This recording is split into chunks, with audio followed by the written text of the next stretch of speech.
Oi, então continuando o relato, né? Eu resolvi fazer esse vídeo em partes divididas para não ficar tão ruim para vocês assistirem.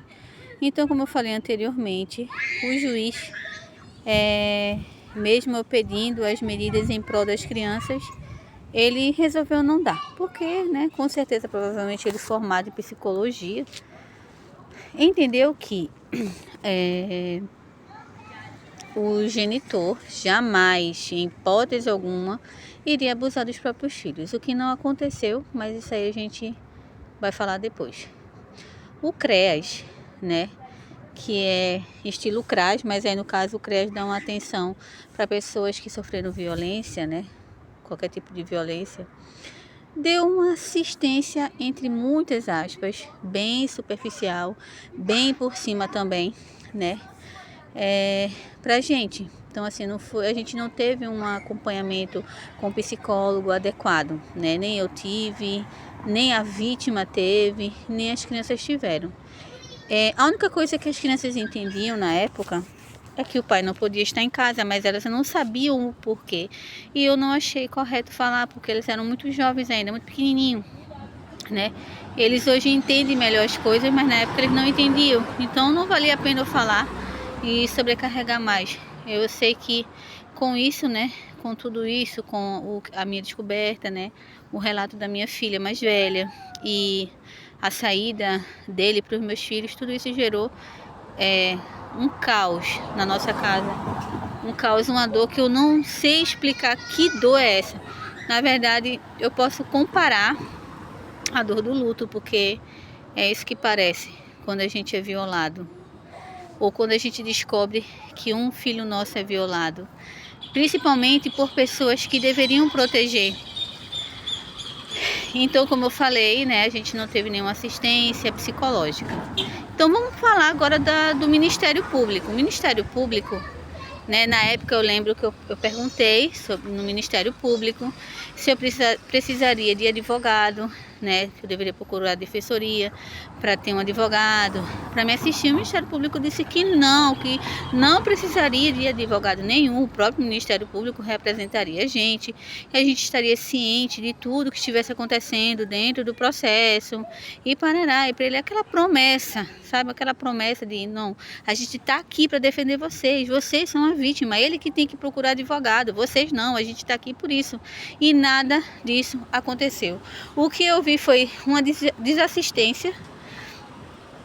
Eu vi o tempo passando e nada acontecendo. Não tinha oitiva marcada, não tinha, como eu falei, acompanhamento com psicólogo, não tinha uma medida cautelar mais severa em relação ao agressor, nada, não vimos nada, nenhum trabalhar.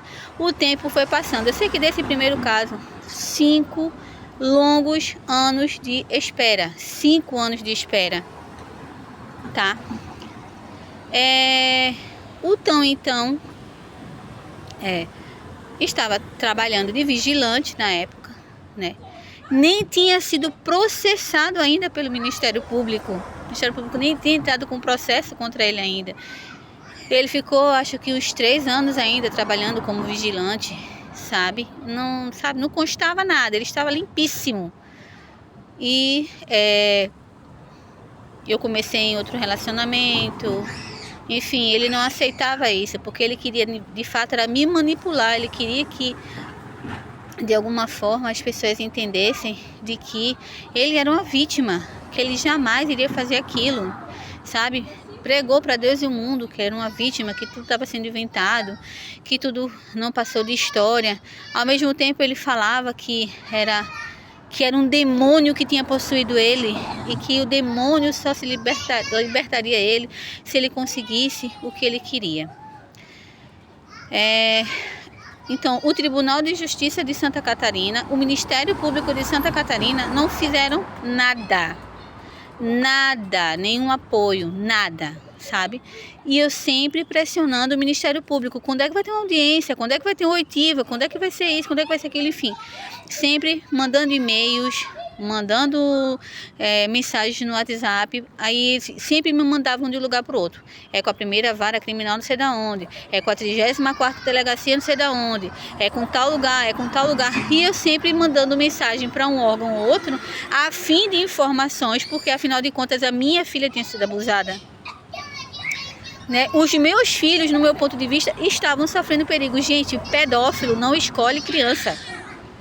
Pedófilo não tem esse negócio, eu vou abusar de fulano, mas eu não vou abusar de Beltrano. Qualquer criança que esteja vulnerável é uma presa. Eles são predadores. Existem, agora está sendo divulgado símbolos falando sobre a preferência. Por exemplo, um pedófilo que tem um símbolo lá dizendo que a preferência dele é o sexo feminino, não anula o fato de que ele pode abusar de um menino. Um pedófilo que tem um símbolo ali que a preferência dele é menina, menino, não anula o fato que ele pode abusar de menina. Qualquer criança que esteja disponível, vulnerável, ele vai abusar e ponto. Independente dele conhecer, independente do grau de parentesco, independente de qualquer coisa, ele vai abusar. Simples assim. Então, como eu estava falando, eu estava me relacionando com outra pessoa. E engravidei e ele ficou furioso. Ele pegava as crianças a cada 15 dias, como foi determinado em juízo, que ele pegaria a cada 15 dias, passaria final de semana e devolveria no domingo. Tipo, ele pegaria na sexta-feira as crianças na escola, entregaria no domingo. Então existia uma ponte que era na época a minha avó e a minha tia.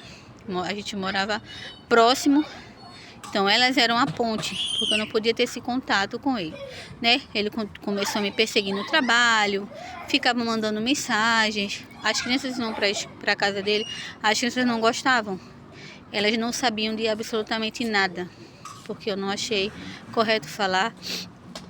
Eu não falava nada em relação a ele. Eu queria saber o que tinha acontecido na casa dele, porque é natural. Se foi tudo bem, o que eles tinham comido, do que eles tinham brincado, o que eles tinham assistido, porque é totalmente natural, porque eu sou a mãe deles. E aí eu comecei a perceber que ele começou a pedir, né, às crianças para não falar o que estava acontecendo na casa dele. Ele dizia para as crianças: olha, você não pode estar falando o que acontece aqui. O que acontece aqui na nossa casa é segredo. Qual a finalidade? Então, assim, eu não expressei nada, não falei nada para as crianças, mas eu já sabia mais ou menos o que era. Mas eu não podia fazer nada porque, infelizmente, né, a lei está do lado dele. Estava do lado dele, aparentemente. Era para estar do lado da vítima, era para estar do lado da família, mas estava do lado dele. E então, se eu não me engano, acho que foi em setembro, a nossa filha menor, né, tinha acabado de completar 4 anos. Eu vou contar para vocês como foi que ela chegou para mim. Então, mas isso depois no próximo vídeo. Mas como eu estava dizendo, a minha filha, né, a nossa menor, ela chegou para mim para falar, relatar o que tinha acontecido, né? Eu entrei em choque. Porque eu não sabia o que fazer, porque ela era tão novinha e a gente não está acostumado com uma criança relatando com tanta clareza alguma coisa que aconteceu, principalmente quando o agressor é alguém tão próximo. É alguém, como eu falei no outro vídeo, que é alguém que deveria proteger, né? Mas aí ela chegou para mim para falar, ela relatou. Então, eu não sabia como proceder. Eu liguei para o Disque 100 para me informar. Falei o que ela tinha conversado comigo, o que foi que aconteceu naquele dia, como ela me relatou. No Disque 100, eles formularam uma denúncia e eles disseram que eu tinha que concluir na delegacia. Então, assim foi feito. Formularam a denúncia no dia, já era noite, já era quase 10 e pouca da noite. E no dia seguinte eu tive que ir na delegacia para formular a denúncia. E eu vou continuar para vocês no próximo vídeo, tá?